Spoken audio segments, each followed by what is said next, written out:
hari umuntu nzi waguze ubutaka bwa miliyoni imwe mu mwaka w'ibihumbi 2008. Mu mwaka w'ibihumbi 2025 bamuhaye miliyoni 70 kuri bwa butaka. Sinzi niba uri kumva icyo kintu.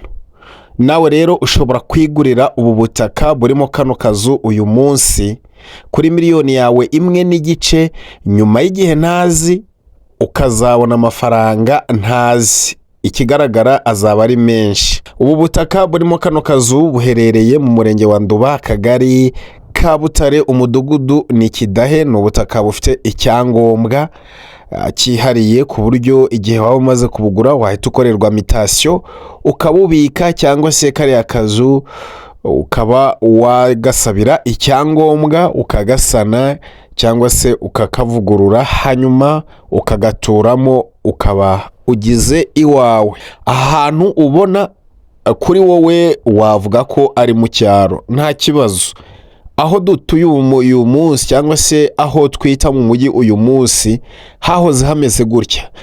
Icyiza ni uko hano ni mu mujyi wa Kigali. Nibyo ni mu mujyi wa Kigali, kandi ahantu henshi mu mujyi wa Kigali burya ni icyaro. Ahangaha ni mu karere ka Gasabo. Iyi nzu cyangwa se ubu butaka bufite ubuso bungana na metero kare 300. Ariko igihe kaburimbo izaba yanyuze hano hantu, kubera ko iki kibanza cyangwa se ubu butaka bunyura kuri kaburimbo, igihe kaburimbo izaba yanyuze hano kuri buno butaka hazavaho metero kare zigera kuri 60, hasigare hafite metero kare 240.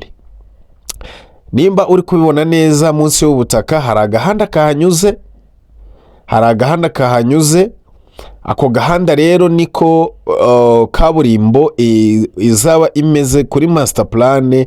Birahari. Nimba ufite gahunda, niba ufite miliyoni yawe imwe n'igice, wanyandikira kuri iyo nimero iri kuri screen nkakuha details zose z'uko hano hantu hameze, cyangwa se ukabasha nawe kureba kuri master plan. Ubu ni ubutaka wagura uyu munsi, nyuma y'igihe bukazaguha amafaranga ntazi, kuko n'ubundi miliyoni imwe n'igice baravuga ngo emiliyo sekwa, kubera ko hano hari ibikorwa remezo, hari amazi, hari n'umuriro, kandi hatuye n'abandi baturage benshi. Uvuye aho umuhanda principal uri kugera kuri kino kibanza cyangwa se buno butaka burimo n'akazu gatoya, ushobora gutegesha amafaranga ari hagati y'igihumbi n'500 ku kamoto, bitewe n'uruhande waturutsemo. Kubera ko ushobora kuhagera uturutse i Gasanze, cyangwa se ukahagera uturutse mu Birembo. Ndetse waramutse uturutse mu Birembo ushobora no gutega akagare k'amafaranga 300. Uturutse i Gasanze naho ushobora gutega akagare k'amafaranga 200.